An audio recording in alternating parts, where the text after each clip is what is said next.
Jay, when did you first learn about his passing? I heard about it was shortly after 11 o'clock this morning. Eastern, correct? Yes. Did it happen here? Excuse me. Did it happen here in Fort Worth? You know, I don't think I'm in a position to release and comment on any of the details until the family's spoken about it. Jay, in 2021, Grayson had tweeted that the tour hadn't helped him enough. What subsequent conversations did you or your staff members have after that? And now when you look back on that, was that kind of a defining moment? Yeah, when Grayson said that, I called him right away. And, over the last several years, I spent a lot of time with him. And because I wanted to understand what we could do, in his estimation, in his opinion, to help everybody else out here. We've made a number of advancements along those lines.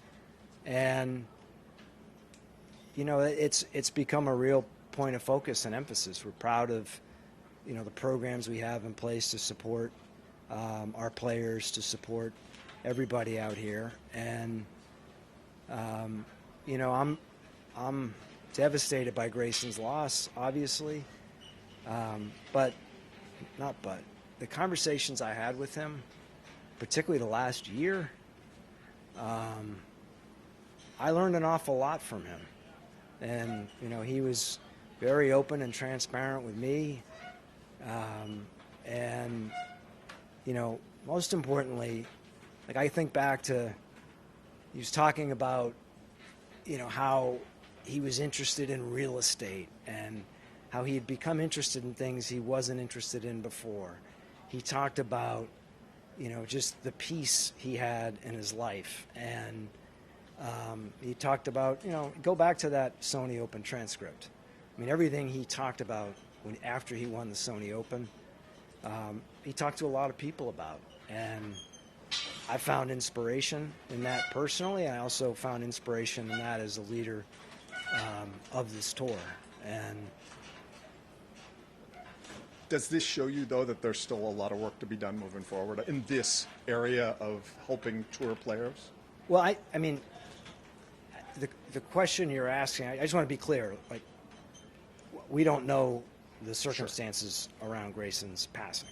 Sure. My conversations with Grayson in the past, in the area of mental health, we're always challenging ourselves to make certain that we're on the front edge of being able to provide the support that we can for everybody out here. And I think listen, these are some of the best athletes in the world.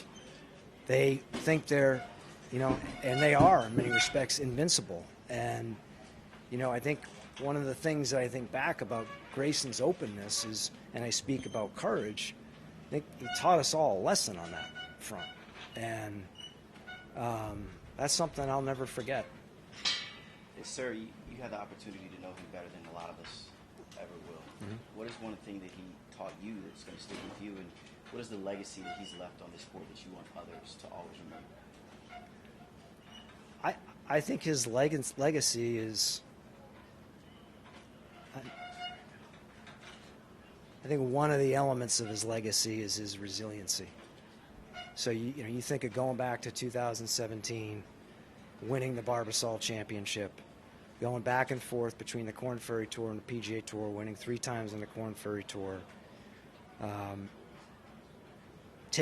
self-assessing, coming back, becoming in his own eyes a stronger human being, and then winning 3 times in the past year. I mean, it just, to me, that's a level of resiliency that is extraordinary.